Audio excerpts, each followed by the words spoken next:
রহমতের নবী বলেন, খায়রুন নাস মান ইয়ানফাউন নাস, জমিনের মধ্যে ভালো মানুষ ওই ব্যক্তি যার দ্বারা অন্যের কোনো ক্ষতি হয় না।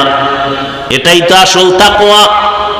তুমি নেক আমল করতে যদি নাও পারো, অন্তত দৃঢ়তার সাথে তুমি মজবুত হও, গুনাহ করা যাবে না, এর নাম তাকওয়া। কারো প্রশংসা যদি করতে না পারো, বদনাম করিও না, এর নাম তাকওয়া। কারো উপকার করতে যদি নাও পারো, কারো ক্ষতি করিও না, এর নাম তাকওয়া। এই তাকওয়া এত দামি। রহমতের নবীকেও আল্লাহ বলেন, আমাকে ভয় করেন। ইয়া আইয়ুহান নাবিয়্যু তাকিল্লাহ ওয়া লা তুতি'ল কাফিরিনা ওয়াল মুনাফিকিন।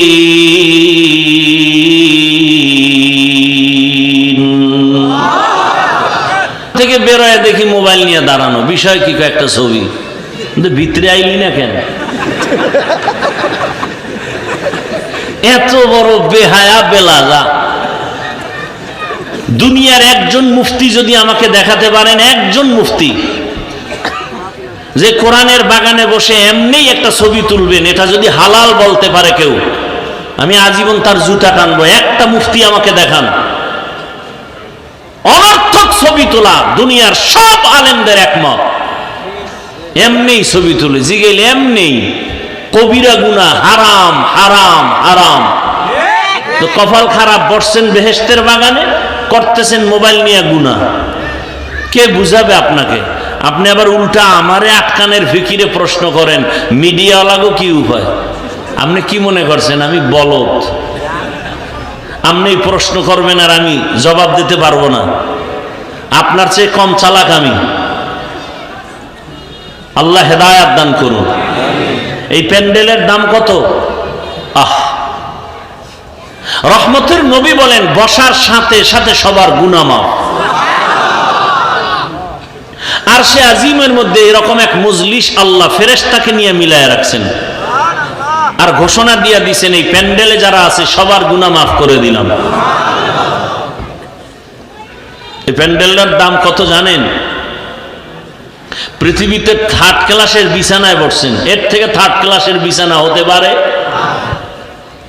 এই বিছানায় বসতে হলে সবাই পারে না, কপাল লাগে, সবাই পারে না। এজন্য দেখেন না ফাঁকে ফাঁকে উঠে যায়, কারণ ভিতরে আগুন লেগে গেছে, বসতে পারবে না সবাই। এই বিছানাটা খুব দামি, বসলেই গুনাহ মাফ, বুঝেন না? আপনাদের রাজশাহী এলাকার কোন টাকাওয়ালা বাহাদুর যদি এতগুলো মানুষ এক মাঠে জমা করতে চাইতেন দুনিয়ার জন্য, কি করতে হতো? তার প্রথমে ফ্রি গাড়ি দেওয়া লাগতো, ঠিক নেই? আর ফ্রি গাড়ি দিলে এই বেহেশতি মানুষ কেউ আসতো না, গাঞ্জা করে না লাইনে দাঁড়ায় যেত। আপনাদের ফ্রি গাড়ি দেওয়া আছে, একটু চিন্তা করেন তো। চিন্তা করা দরকার না? পশু করবে না, আপনি করেন। এতগুলো মানুষ এখানে, বসার জায়গা নাই, দাঁড়ানোর জায়গা নাই। আর একটা নাকি পুরুষের প্যান্ডেল বাহিরে আছে, আবার আম্মাজানের জন্য তো কত প্যান্ডেল অপেক্ষমান। নিজের টাকা দিয়া কেউ পায়ে হেঁটে এখানে আসছেন। ওই দুনিয়াদার টাকাওয়ালা বাহাদুর লোকগুলোকে এখানে আনার পরে বসার জন্য ভিআইপি চেয়ার দেয়া লাগতো। আপনাদের ভিআইপি চেয়ার দিছে? দুনিয়ার নিম্ন শ্রেণীর বিছানা, কে ভিআইপি কে নন ভিআইপি, কে বড় কে ছোট, কে আলেম কে মূর্খ, কে ধনী কে গরিব, ভেদাভেদ নাই। দুনিয়াদার বাহাদুর ওই লোকগুলোকে বসাইয়া ফাঁকে ফাঁকে ফাঁকে ফাঁকে নাস্তা দেওয়া লাগতো, ঠিক নেই? আবার প্যাকেটের ভাগে যদি কম পড়তো, চেয়ারের বাড়ি, খালি বাতাসই উড়ে চেয়ার। কিও কয় জিনে ধরছে, জিনে আবার কিছু কুলাঙ্গারেরা তাদের নিজেদের দলের মধ্যে লাইভ দেয়, লাইভ বয় লাইভ দিয়া কয়, দেখছুনি আমগো দলের মানুষ আমরা কত বড় বেয়াদব। চিন্তা করতে পারেন? বলেন তো, এখানে আপনাদের নাস্তা দেওয়া হয়েছে? মোনাজাতের পরে হবে? হবে না। চিন্তাও নাই।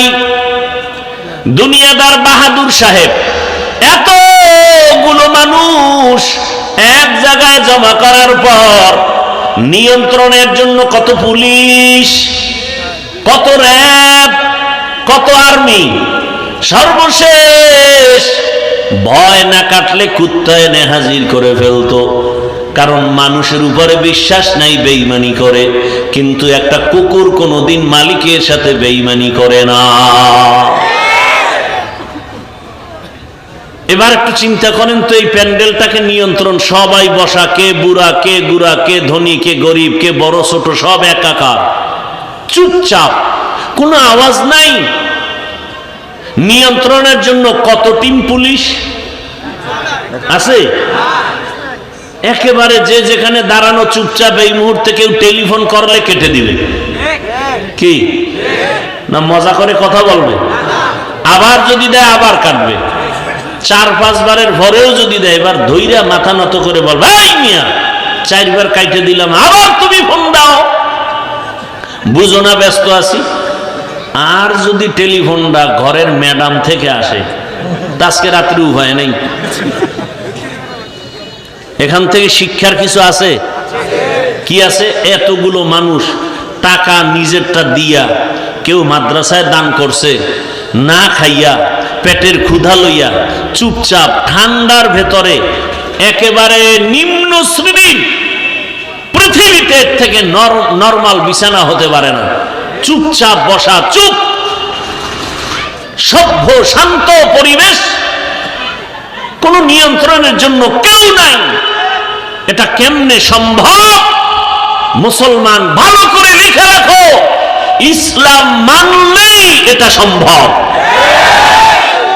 এটা ইসলাম পারে, আর কেউ পারে না। এজন্য ইসলাম দরকার এই জমিনকে ঠান্ডা করার জন্য।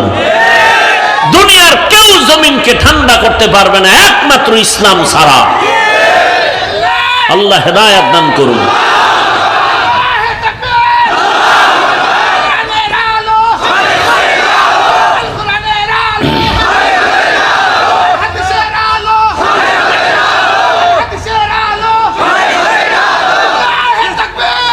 ভাইরা আমার কথা বুঝতেছেন?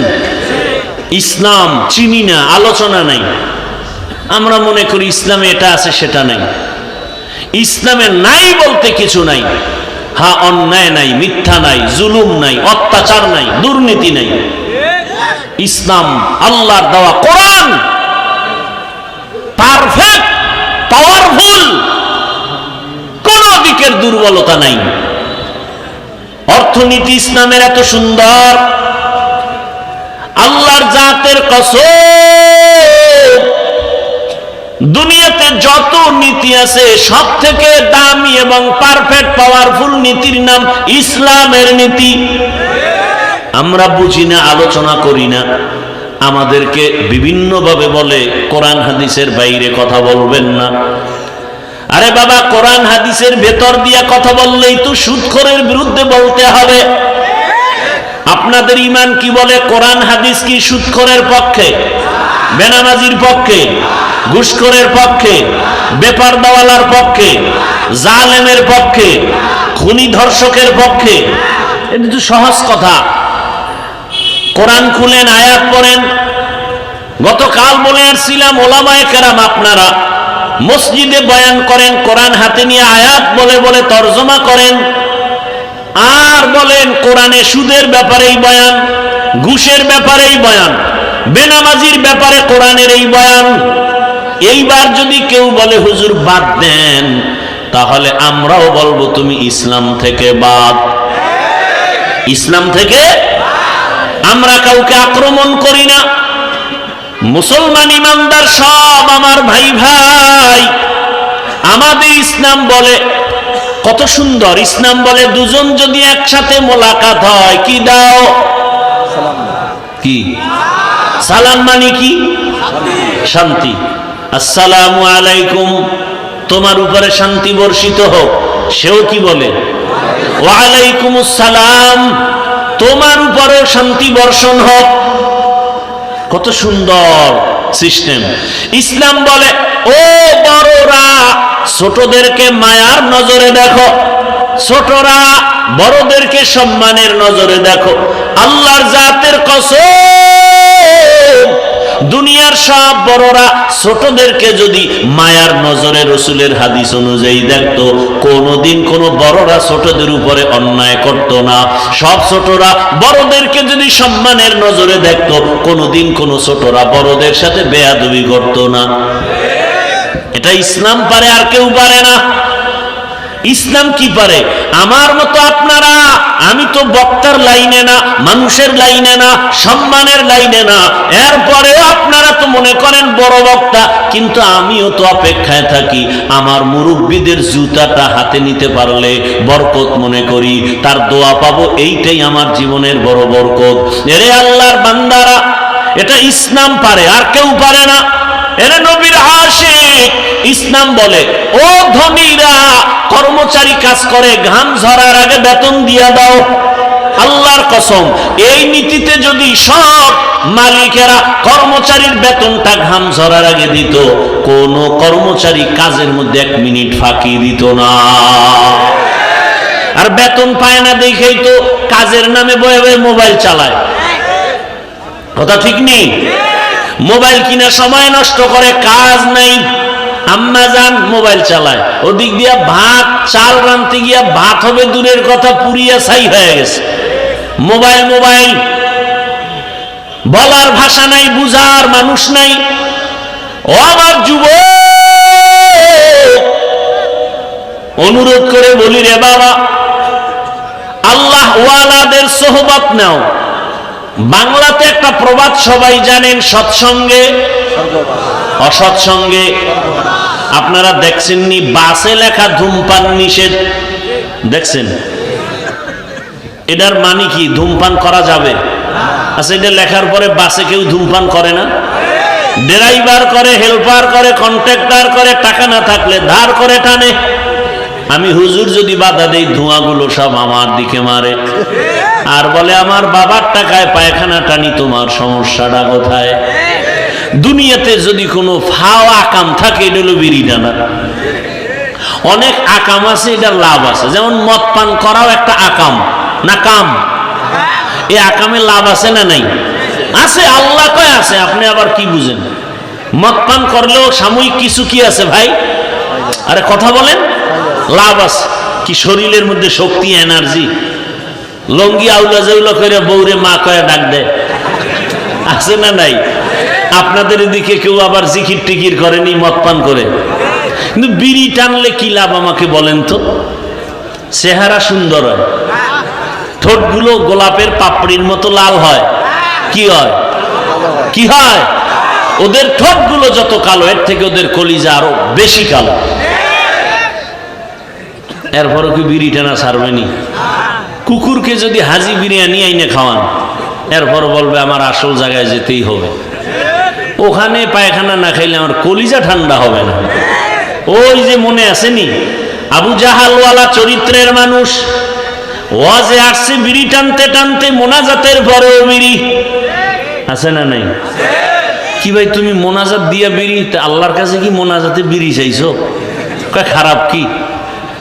শাহ আতাউল্লাহ বুখারী রহমাতুল্লাহ আলাইহি বয়ান করতেছিলেন জান্নাতের বয়ান। মা তাশতাহি আনফুসুকুম, জান্নাতে যাইয়া যা চাইবা মনে মনে তা পাইবা। এক বিড়িখোর কয় জান্নাতে বিড়ি পাওয়া যাবে নি। যেমন প্রশ্ন তেমন জবাব।